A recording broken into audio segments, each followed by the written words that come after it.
Welcome to Talk Cosmos, the show where Sue Minahan and her panel of guests bring you insightful conversations to awaken consciousness for soul growth.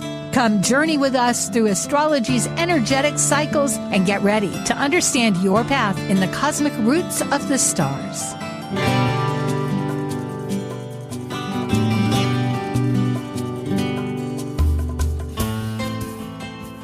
I'm Sue Minahan, host and founder of Talk Cosmos Insightful Conversations, and we awaken consciousness.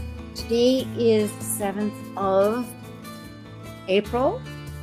It's been many years now, since 2018, since we started this weekly, just about on this birthday. It was on the 6th. No, it was today. It was on the 7th. So, hallelujah. Happy birthday, Talk Cosmos. I hadn't thought of that till this moment. It's inspiration. We know that Mercury is retrograde. It is in Aries. It's forging us ahead and looking backward at the same time. I'm not sure what kind of driving expertise that takes, but we're learning.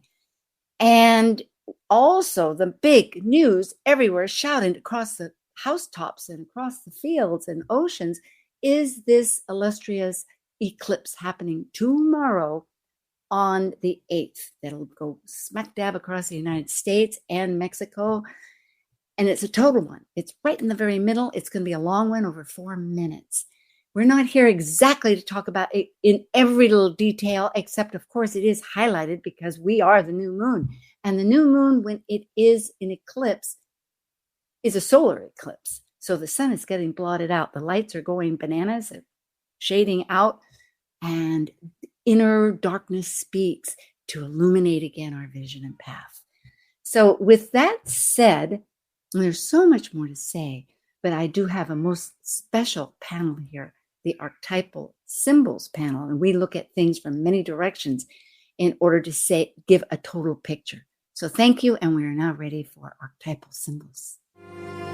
Synthesizing the new moon consciousness through archetypal Sabian symbols, numerology, lunar mansions, tarot, and astrology, all together illuminating a new moon vision story. This is your Archetypal Symbols panel. I am Sue Minahan, founder of Talk Cosmos since 2018, an evolutionary astrologer and student of vibrational astrology, a consultant, workshop facilitator, lecture speaker, writer, Dwarf Planet University graduate, charter member of Kepler Astrology Toastmaster Club, hold an AA degree and Associate of Fine Arts Music degree, and Certificate of Fine Arts in Jazz. I'm an artist, musician, mythologist, and pursue esoteric philosophies. I'm Elizabeth Liz Machette, a professional astrologer, intuitive, numerologist, and tarot reader.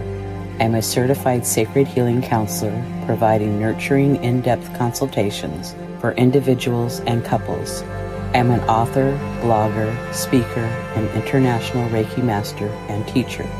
I create safe space in which to explore the deeper patterns of your life, to clarify your current circumstances and help you find your best path forward. And I'm Justin Crocodelsy, an archetypal Jyotish astrologer, yoga and meditation teacher, and author. I combine both Western ancient astrology and modern psychological astrology with Eastern Vedic astrology, and I specialize in predictive, electional, and karmic astrology for individuals and couples. I also do in-depth astrological research into arcane astrological concepts, focusing on the mystical, occult side of astrology. Eleanor Roosevelt once said, "Yesterday is history, tomorrow is a mystery, and today is a gift." And that's why it's called the present. Hello, birthday folk. That's to Talk Cosmos with Justin. Woo! It is. In fact, Liz was on the very first show. So Liz, thank you very much for helping me inaugurate, that's it, this challenging, wonderful, expansive journey. And we're on to more. We are on to more. Each one of us and collectively. And wow, what a journey it'll be.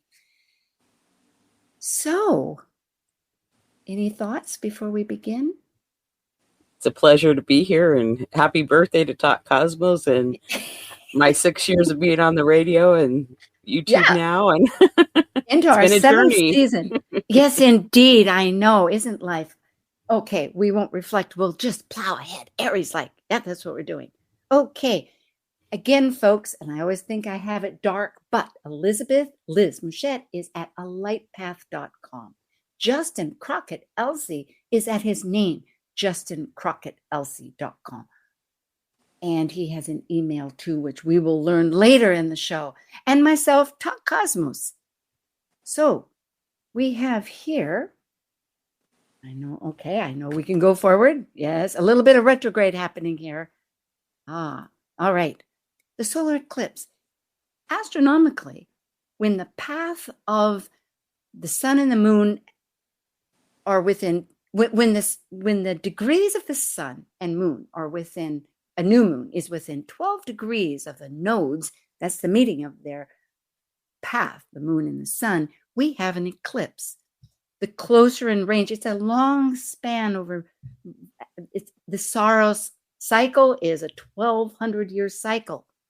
It's 18 years before the one, many cycles into one. The point being that it needs to be within this 12 degrees. So right now, as we will see, it's very close, and it is a total one. It's 19 degrees and 24 minutes of Aries. Life is renewing. Aries is fire, drive, action. It's assertive, and it's our identity. It's the very first house in the zodiac. The dominance is you get too full of yourself, right? At any time, we need to be tempered by love and by consideration of others. We need a whole dialogue of energies, but it is very important to have that ego and that self to rise ahead and meet the challenges of life. But generally, I would say, and I think Liz and Justin would agree, that it is a cycle. An eclipse represents a transition point. So we're going to be renewing or beginning again. Do either of you love to hear your thoughts? Well, the sun is exalted at 19 degrees of Aries, and the sun is exalted in the sign of Aries. So this solar eclipse new moon is very powerful and potent. Yeah, and to the point there that solar eclipses portend the end of cycles and beginning of cycles. So that's Wonderful. What the meaning is there. So we do need a lot of bravery. It's always hard to let go of something unless we get so enthused about what's coming ahead. And it's not always clear, although I think there's a lot of vision involved with this and healing, as we'll see. So thank you. Those are concrete, and I love it, grounded ideas of how to realize it. Have faith. It's important to release and let go of what no longer serves us to make room for the new. But it's and it's also important to focus on ourselves at this point, because Aries is about self. So this is, and because it's conjunct Chiron, this is an okay time to focus just on yourself and self-healing. And so really focus there. Yes, so that we can serve life better, can't we? And the numerology assists us. If we break those two numbers apart, 1 is leadership and 9 is completion. So it's really endings and beginnings. Liz and Justin? Yeah, finishing up the cycle to begin anew. I love it. So we, both of you are saying, we need to be that leader, that creativity. There is support from the universe. And I think that's really what archetypal symbols demonstrates with every presentation. Stay with us through the whole program. You'll see how it all ties together. The mirror keeps reflecting itself to assist us. And here, the arcana in the tarot is number 4, which is a major arcana for those that most of us know the tarot. There's the major and the minor. But here it does. Go ahead, Liz. It corresponds to the sign Aries, which is about authority, leadership, and strategic thinking. And the shadow side would be controlling. Yes, when we only think about ourselves, because there's always a polarity. There's somebody and somebody else. And usually when we're doing something for ourselves, it somehow does involve somebody else. If it's a creative thing, you want to present it to other people. If it's a change, it's going to affect other people. So it's Justin, anything? No. Well, she got it covered. The minor arcana, though, perhaps you can help us out here. There are the. Do you want to start, Justin? No, you go ahead. You go ahead. So we have 3 cards in the minor arcana. The 2 of Wands is Mars and Aries, and it's the Lord of Dominion. Then we have the 3 of Wands, which is the Sun in Aries, the Lord of Established Strength, and the 4 of Wands, Venus in Aries, the Lord of Abundance. Could you explain a little bit? Like Dominion makes sense with Mars. Established strength makes sense with Sun, and is established. It's the Sun. It rules everything. And there is courage and strength. And abundance, Taurus, growth. I mean, not growth in the sense of Jupiter, but growth in the sense of fertility, Earth, sprouting and that and survival of it. Is there anything more that you can explain, just briefly speaking? Not me. What about you, Justin? No, I think they speak for themselves, actually. So. All right. Well, onward.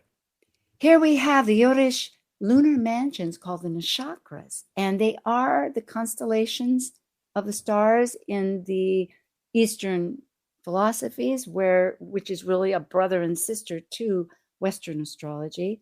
If it weren't for the Eastern Vedic astrologers, especially in the Middle East during their golden era, which was our dark era, we wouldn't have astrology because they really promoted it for hundreds of years.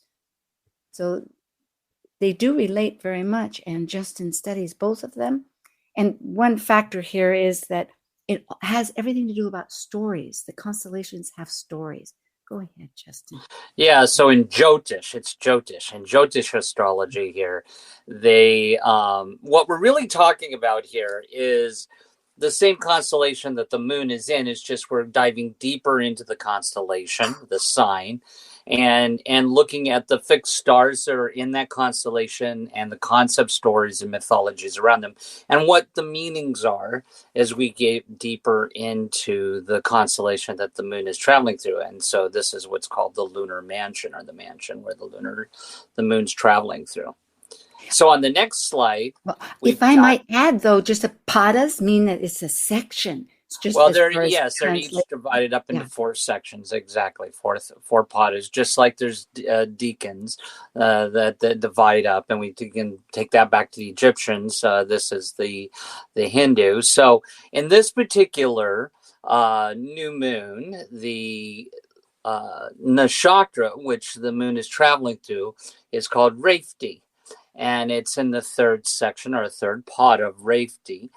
And Rafti is a nakshatra that's ruled by one of the Vedic solar deities, solar gods.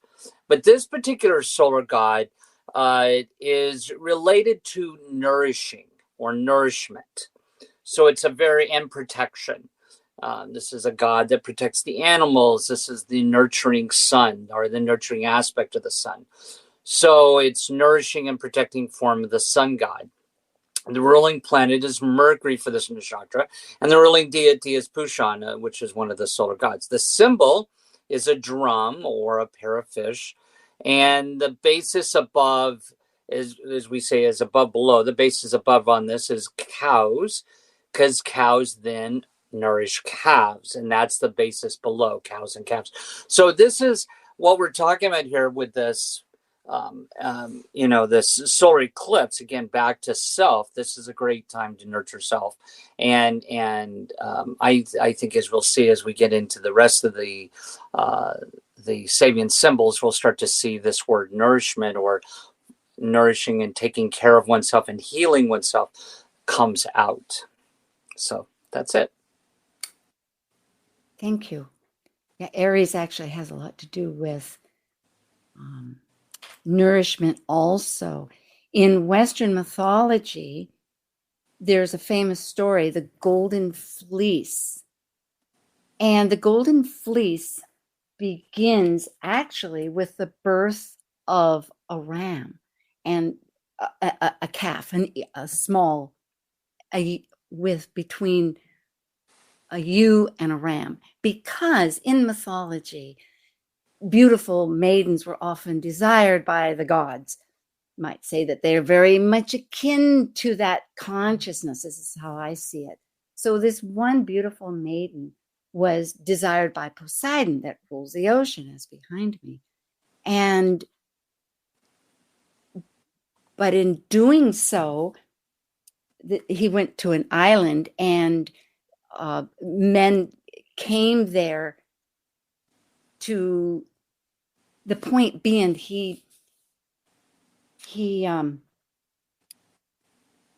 had to protect himself and become a ram, and she ewe, from the people that came to the island in pursuit of her, and because she had many suitors, and they were killing the cattle. He had made all the people cattle. Therefore, he made them wolves. But the point being, they had the Golden Fleece, they had the ram. And subsequently, this gift, the ram could fly. There were two children of the clouds. In other words, there's a lot of mystical energies here who had two children, a son and daughter, and left. Clouds leave. You could say clouds are nebulous. They're like transitions between this and that. And they also bring water and into the nourishment, into the air to feed. So the cloud goddess sent the ram to collect the two children who had been wandering in the forest, to go to the land of the son of the sun. That's S-O-N of the S-U-N. It was a long journey. The daughter fell off, and you might say fell back to be supported by the ocean, by the timelessness of the ever-giving fractions, whereas the sun constitutes that energy that you're seen in. It evolves much further.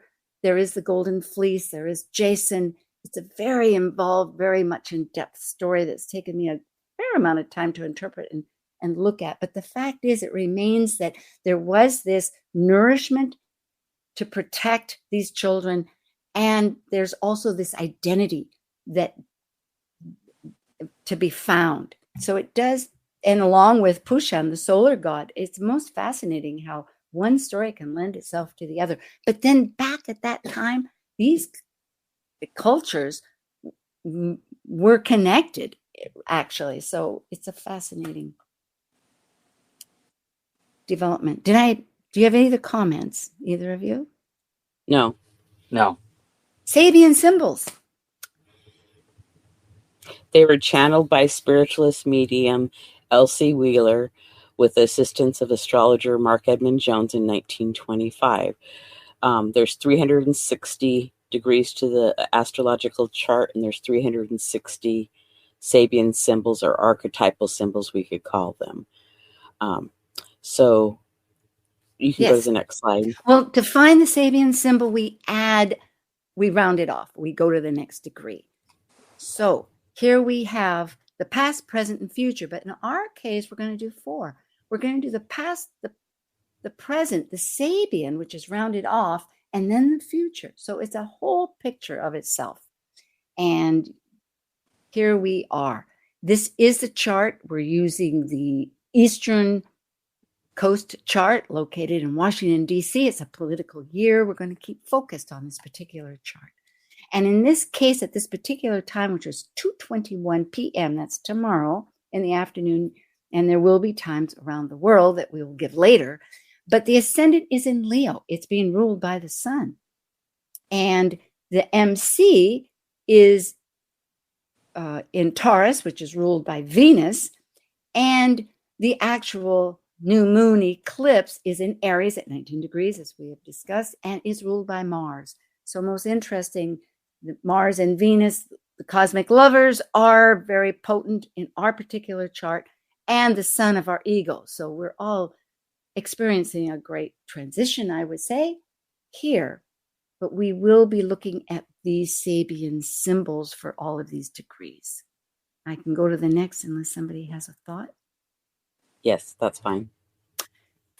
So beginning with the ascendant, we're going to go between 15 to 18 degrees. And we're not going to read all these, but we're going to just, it best to our ability, and people can always go back and look at this more in detail. But generally, it's a pageant from the past. And there's cheering people. So it's releasing these energies, and it's dramatizing this unconscious aspirations, which is very instinctive and primal to us. And it's a demonstration. Liz? And the present Leo 16, a storm ended, and the brilliant sunshine, the joy and power of new beginnings. Justin? And the Sabian of which we're moving towards here is a volunteer church choir singing religious hymns. And really, this is the key word here is togetherness. Go ahead, Justin. You can finish us if you'd like.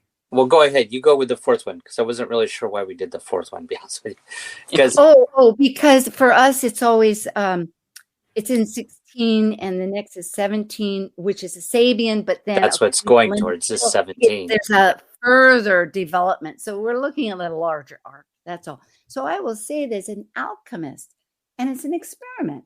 So isn't this interesting? This is really what we're doing. We don't know what the unknown is. When the lights go out with an eclipse, it opens up a new vista. And that's really where we've let go of something, and we learn what that was as we begin to experience this new vision and going ahead. And here it is, a hidden process, and it's the thrill of that discovery. It's alchemy.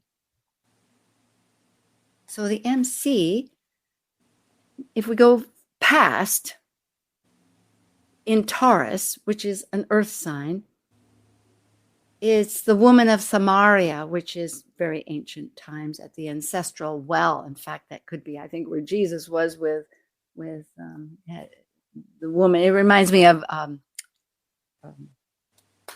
the great, not Reuben, but not Michelangelo, Sue. Anyway, my artists are leaving me. I know who. Anyway, an artist. And then the present is a sleigh. And creative happening together. New quality. Go ahead. A sleigh is uncovered by snow, a future-oriented imagination.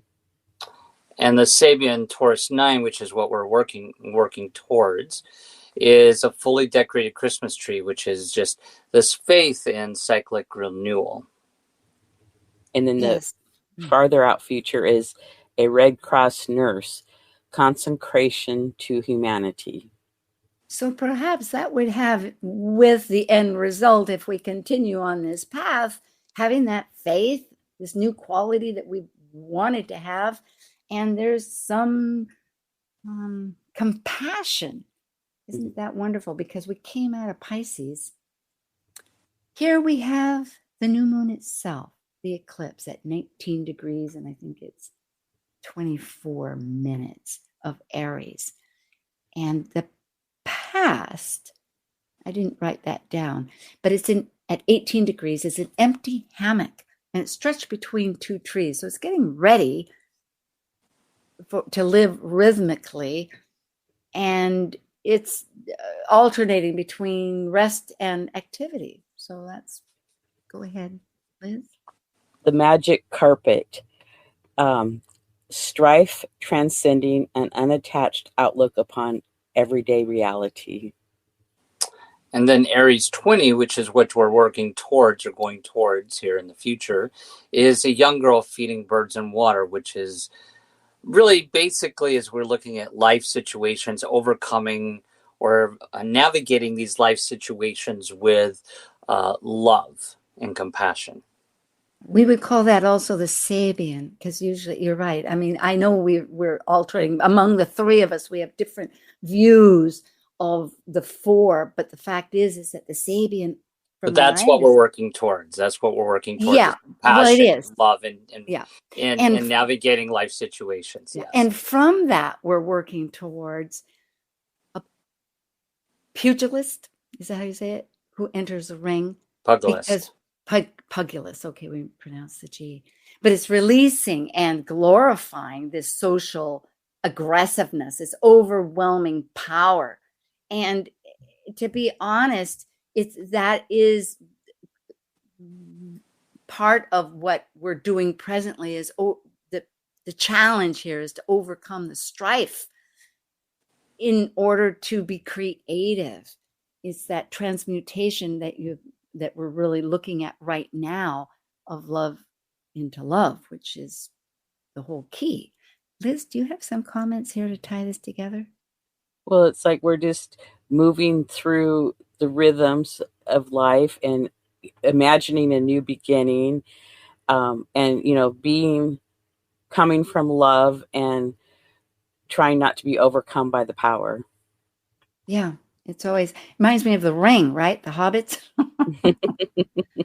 Got to be careful of what power we have for anything. Here we have all the words, and I'm going to leave it to the both of you. Please just express how you would. Well, a lot of it talked about new beginnings and being in joy and love and togetherness and having a vision.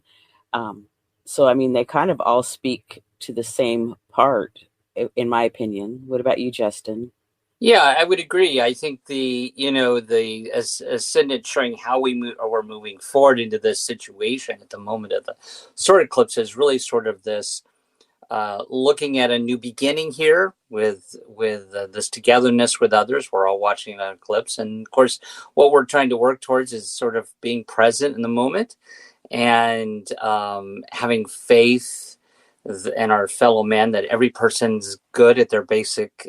Every person's basically good, and then what we're kind of coming out of this is really, as we were talking about before, is really focusing ourselves and living in a very much more balanced way, rhythmically way, and kind of, how do I say, kind of stepping back and observing things, what's going on in the collective, and kind of sometimes take an observer, unattached approach to it.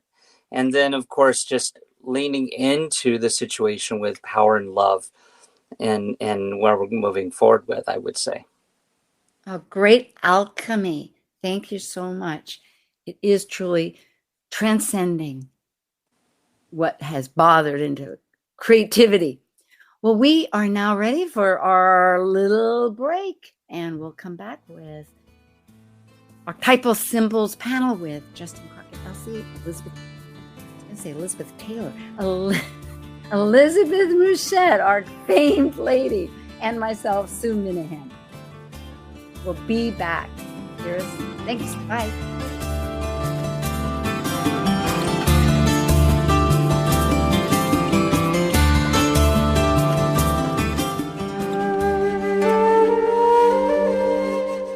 While we take a break from this week's edition of Talk Cosmos, let's take a look at this cycle's archetype. We're currently in the period of Aries. By leaving a cycle based upon completion, the energy of Aries sparks initiation, creating action to separate into a new cycle of life. It's a fire sign, which means it will involve great emotion. And because separation may create resistance, it also takes great courage to break away to new ways of becoming. This is Martha Norwalk, every Sunday morning beginning at 9 a.m. Thanks in part to Natasha Venter at intuitiveclarifications.com, we cover the world of animals. This week, April 14th, it's Best Neuroenergetic Balancing, Rasmussen Reset, and Energy Code Sunday. Dr. Nels Rasmussen and Sister Linda Rasmussen join us. Together, they'll take your phone calls and help you or your animal friends with emotional, behavioral, or physical issues. Hope you can join us for Martha Norwalk's Animal World, Sunday morning, 9 a.m. to noon, right here on Alternative Talk, AM 1150. Talk Cosmos brings insightful conversations to awaken consciousness for the soul growth with hour-long programs every Sunday at 1 p.m. Pacific on KKNW. Talk Cosmos weekly programs are also available to watch live on the Talk Cosmos YouTube channel and Facebook page. While you're there, make sure you click the like and subscribe buttons so you get the full Talk Cosmos experience. Or if you'd rather listen to the show archives with audio only, the entire podcast collection since 2018 is available on most podcast carriers. And to find out about upcoming programs, sign up for the newsletter at talkcosmos.com. So grab your coffee, tea, or kombucha and enjoy the show. On the path to good health and well-being, Alternative Talk 1150 is the station for you. Welcome back, everybody. This is the day before the big total eclipse going across the United States. And I have Justin Crockett-Elsie and Elizabeth Liz Mouchette with me. We're going to find out a little bit what's in their world. We'll begin with Liz. I know that she has initiated this great new YouTube series. So it's indicative of new beginnings, folks. Liz, let's find out. Yes, I've been doing a weekly show and 2 with Justin, the full moon forecast and the monthly forecast, and then Astrology Star Sisters Talk Over Tea with Sue. And then I post our show that we're doing today on there. So there's basically one for every week. And more to come soon.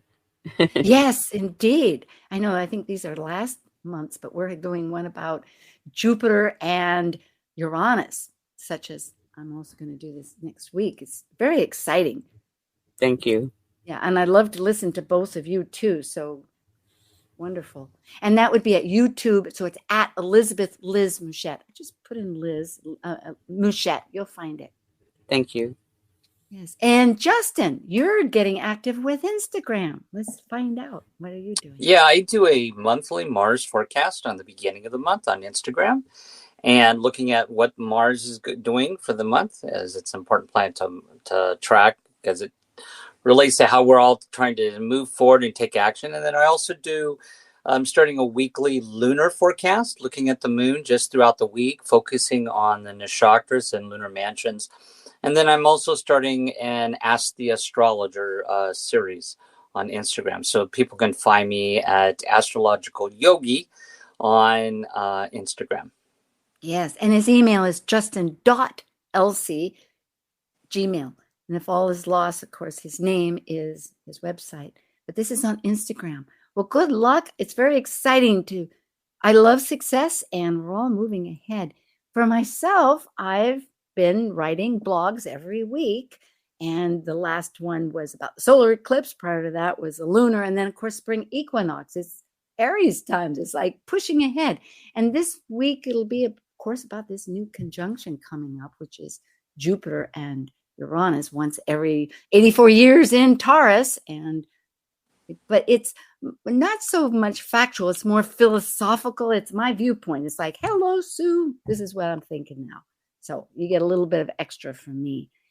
And do join. In fact, I'm becoming updated, and I've got a QR code. You can just zap that and find Talk Cosmos. Join us, sign up, and we'll connect with you. Things are going to, did we lose Justin? He'll be back. Oh, goody. Well, that was the lights going out. Did you do that on purpose? That was a prelude to the eclipse. I love it. Oh, no. He's gone again. Okay, well, we're having double eclipse. Liz, here we are. This is the time zones for the next around the world. And you will see that it moves across the world with a different ascendant. And that's the point. We're going to show how it's actually in your chart in a different house. So if we're here in Hawaii, we have a Taurus-based ascendant that's going to be focusing on the Venus archetype. Hello, boy, you're doing an eclipse with us. Actually, I think Justin's going around the world checking out all these different ascendants, and that's what I was talking about. So here in Hawaii on the 8th, because the sun goes west to east, so it's going to start off at 8:21 in the morning here in Taurus with Venus looking at your survival and resources, and it's going to go to the west coast there in Seattle in Cancer, which is the new moon itself. It's going to be protection and all the archetypal things of, in other words, the sun will be in different locations. On the East Coast, it's the other part of the new moon. It's going to be with the sun itself in Leo. If we go to Europe, where time begins, as far as the Greenwich, it's going to be in Venus, which is our south node, really, that's related there.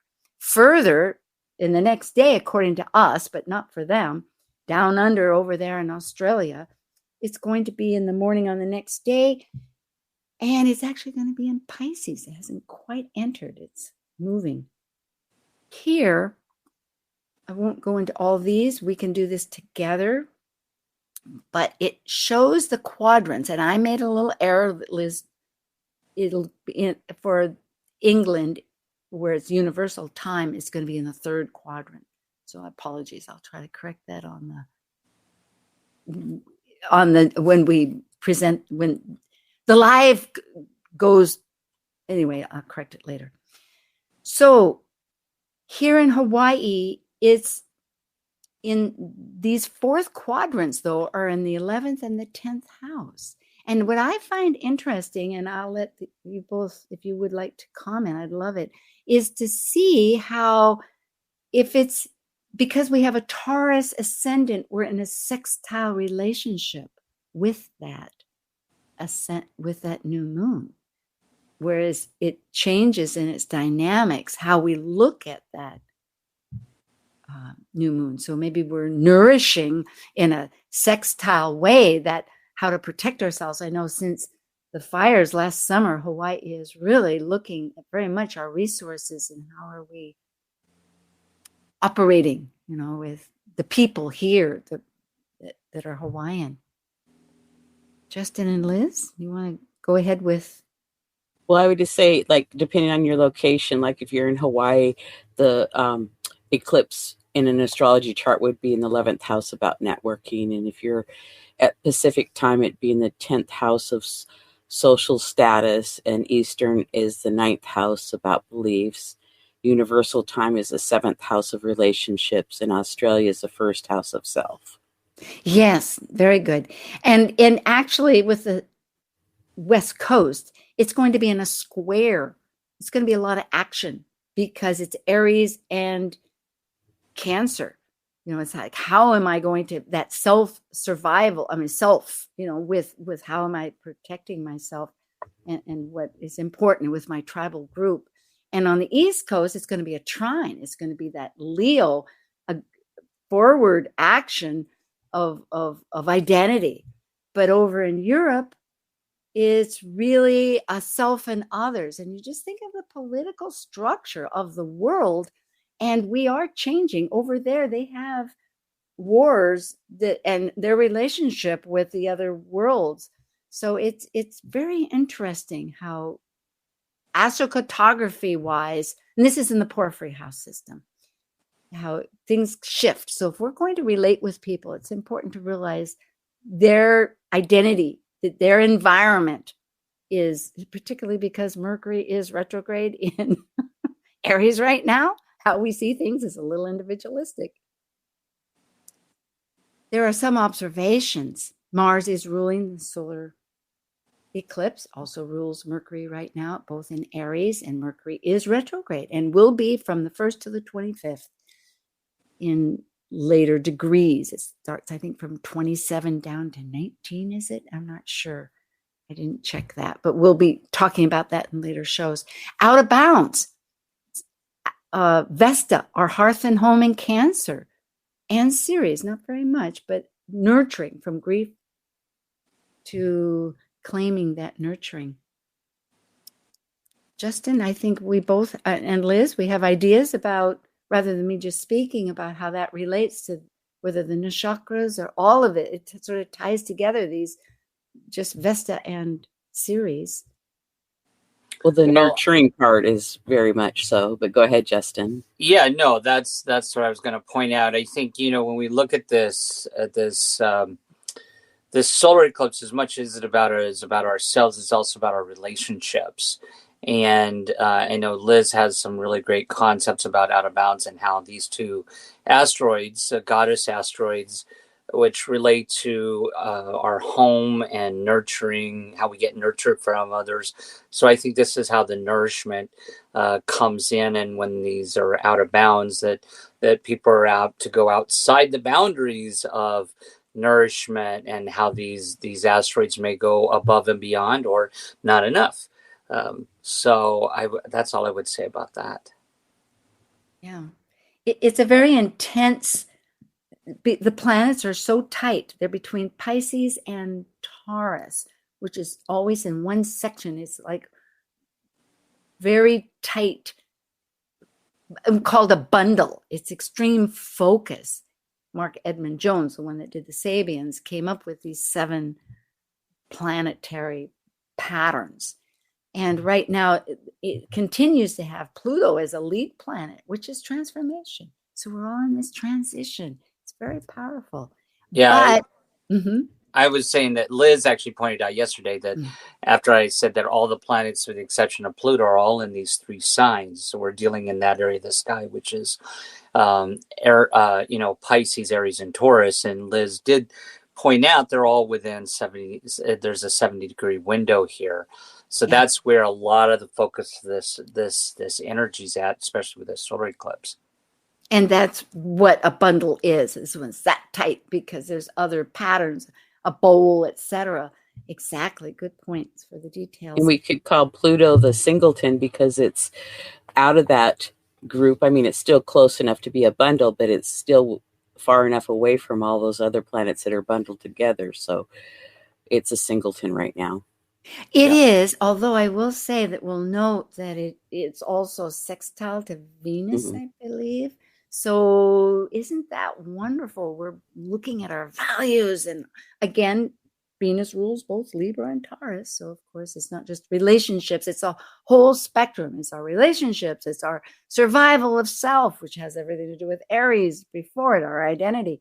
Although in Venus, it's more our resources and our survival, our self actualization, you could say. So Uranus is going to shift the boards. It's going to shift things up in a week, a couple of weeks. On the 20th, it conjuncts Jupiter.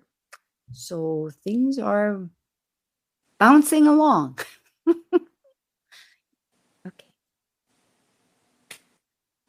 Well, we have chart, we have a lot of conjunctions here. So that's really an interesting point, I feel, with, the North Node, the Sun and the Moon, Chiron, Eris, and Mercury all in Aries. So we have this big bundle of planets that are pretty close to each other. They are really and I would point out that Chiron is exact degrees with the Moon and the Sun with us. That trifecta right there, those 3. The Chiron's actually 19 degrees as well. Yeah, the health. We've mentioned this over and over. Let's just explode on this whole idea. Explode among ourselves, because it really is this what is healing? What is health? Hygeia, the asteroid, is right next to Venus. So we have these intense connections, like little birth points that we're trying to incorporate. Yes. But I think that there's a big opportunity for a lot of healing to occur. It's like to have better relationships with people, have better communication with people, of how we speak, that instead of, and even speaking to ourselves, because sometimes we're our own worst enemy. It's like, speak with kindness to ourselves and to others. It's huge, I believe. That is the fundamental part. I think in our pre-chat, it was brought out, Justin, you brought it out, that universally we're all dealing with our own identity to a core point that, of course, is in relationship with others. But that part of ourself, shedding those old stories, I'm elaborating on this, whether we brought it up or not, but we're having a conversation now. This is the bulk of our conversation, is tying all this together. And it is really, how are we allowing ourselves to get past what restrictions we may have had, because it's that new moon, of course, is opposing the South Node in Libra, and everything has its shadow. Maybe we've gone too far to the other side of somebody else's identity and we haven't spoken our truth. Yeah, and Chiron in Aries, for those that are just learning astrology, Chiron, which is the wound in life, when it's in Aries, it's about the wound of self and valuing oneself. And so I think this is a great time to pay particular attention to how we're not valuing ourselves, and how can we value ourselves better, or to nourish ourselves here. So it's a good time to think about, are we being valued, and in that, are we valuing ourselves? Well, and if we don't value ourselves, how do we expect other people to value us? That's right. And then we fall into that projection where Libra, unfortunately, because they're so oriented with the other, thinks that person is doing such and such, not realizing the only reason they see that critically is because they themselves hold that in some way. It's a very difficult glass house to shatter, is your own glass house with your own stone. It's like just making those. But the beautiful part about it, I just realized, is that then you can make a mosaic of all those different colors of the glass and make a new picture. Here, Mars and Saturn are also conjunct in Pisces, and I think that'll be exact in a couple of days, if I remember right. I think on the 10th. Yeah. Ceres, looking at this chart, as for those people, you can see that cross. I mean, there could be different ways to do a T-square. But that's what it's called, is because, as we'd indicated earlier, Ceres, who's a dwarf planet, also called an asteroid, but she's a dwarf planet. She's on the inner realm, not with the other dwarf planets, but between Mars and Jupiter. And nurturing, because she is the astrology is about grief. She lost her daughter. It all has to do about agriculture and the cycles of birth and rebirth. And it's our birth and rebirth. And it is that process of taking what grieves us and finding a way to be creative about it. Making lemonade out of the lemons, or making a beautiful picture or poetry, or deeper yet, a purpose that serves other people. I am just not trying to lock in anything. I'm just only trying to be expansive. Well, and whatever that grief comes from, it's like maybe journal or get some help with it. With this new moon, it's a big opportunity to heal some of that grief. Yes. Yeah, and I would also say Ceres and Capricorn is, and it's not just grief, but it's also where if we have Ceres and Capricorn, we strive for stability in groups. It's always looking for that authority, that stability, that structure, Capricorn structure. And so the fact that it's T-squaring the nodes here in the new moon and that about self and relationships, this could be a time when we actually have some relationships change, and it's changing our structure in our group structure. And so we may have some friends that we kind of say, well, that person's not valuing me anymore. I'm going to leave that person, or I'm going to leave that group because I'm not feeling valued.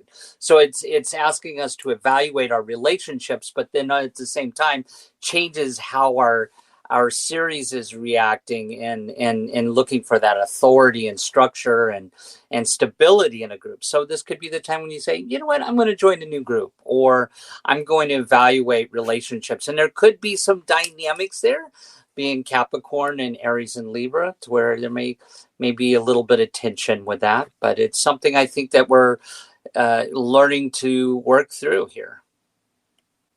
And that goes along with what I said, that sometimes we have to release things to let in the new, because it could be upsetting at first, but sometimes when you move through it, what's on the other side is so much grander and bigger and better. It is part of that unknown, just like the eclipse. It shuts everything down, and perhaps our focus was on one thing, but when the lights come back on, we see something different, just like when lightning comes. It's the same idea. It breaks everything apart. So it really is exciting to consider. I love this idea of the authority within, because maybe we've given our authority just to somebody else, and for perhaps our stories supported that, but now we can shift those stories. We have Mercury retrograde in Aries, so it's the same during this entire time. It's shifting how we're looking forward and backwards, how we're moving. And Absolutely. I think, to Liz's point, we didn't talk much about it, but that Mars-Saturn conjunction in Pisces is bringing a certain level of tension with what our fantasy is and what we've wanting to imagine maybe within our relationships or maybe within ourselves. And so I think the and I know Liz could speak to this, but the Mars, I think Saturn conjunction in Pisces is kind of waking us up a little bit to some things there. And so there's needing to be some action that's being taken here. And if nothing else, that is a singleton in a sense, a singleton, a pair, you could say. I don't know if that's technologically correct, but the fact is there's inconjuncts, meaning but Ptolemaic, yes, thank you very much. It is still pretty isolated, meaning it isn't isolated. I don't want people to think that, but it is tricky, as you're saying. It's not an easy flow or just an easy connection with other parts of ourself, because really Mars and Saturn, when they're put together with vibrational astrology, you do the dirty work. You are okay with doing the nitty gritty work. It's action and it's what's essential. And that's not always such an easy path to find, but it is a dedicated one. And I think that is the big goal. You're right. It's like hanging out there. Well, it just means that if you're going to take that action, you're going to encounter some limitations as well. So it's doing the hard work, and there's going to be some limitations and working through some things. What are you going to say about that, Liz? Well, I suspect that if there's been some secrets or shady stuff going on below the surface when Mars and Saturn meet, that those are going to be exposed. That's what I'm going to say. Yeah. Well, I guess that helps us see the whole picture a little bit, or why something wasn't working, or if it was our part. Because when secrets are held, sometimes it's we're fooling ourselves or fooling other people. Sometimes there's many reasons why there's secrets, so that's interesting. And then we have, go ahead, but I was going to say about Jupiter and Uranus there, that are actually on the 20th of April being conjunct, which they are. The last time was back in 2011 in Aries Pisces on that cusp. And then in 1941 was the last time they were in Taurus. But Ceres is working in two areas. She's supporting those changes as she's activating. I was just talking yesterday with Liz about Jupiter-Uranus conjunctions and how it shows up in people's charts. And I do think that with the energy we've been feeling with Uranus, that it exponentially grows, this bubble. It'll be almost like over the top a little bit that this Uranus reacts in Taurus. So definitely a time when we may see some things happen in the financial markets a little bit with this. But it could be that people kind of go off in left field and buy a house that they weren't even, really making a decision about. It's kind of out, as Liz likes to say, out of bounds. There's an out of bounds aspect here with the Jupiter-Uranus conjunction. And if it's in Taurus, it's dealing with resources. So there could be some out of bounds, where we maybe might spend a little bit more than usual, or, what do you think, Liz? Or your investments could bring you more returns than you anticipated. Yeah. I like that one better. And then Vesta is square to Venus and Hygeia, another aspect, because this new moon doesn't have a ton of aspects. Oh, we're already done? Oh, I know. Here is the other one, and there's a review, folks, and a little bit of a playlist, but we'll just have the three of us for the last minute. We can do this. So with Strife through, what were we? We were, thank you, Transcending. Justin. Transcending Yes, strife. transcending strife. And It's nourish just like yourself. Yes, like the water. It comes up, it comes that cloud, and it carries us someplace to a new identity where the sun shines, but we live and die and in our phases to rebirth. Thank you very much, everybody. Thank you, Kristen and Liz. Stay tuned. Thank you for joining an insightful conversation on Talk Cosmos, the show where Sue Rose Minahan and her panel of guests awaken consciousness by connecting soul growth patterns with astrology's energetic cycles. Be sure to tune in next Sunday, 1 p.m. Pacific Time, to continue your journey through the roots of the cosmic pathway.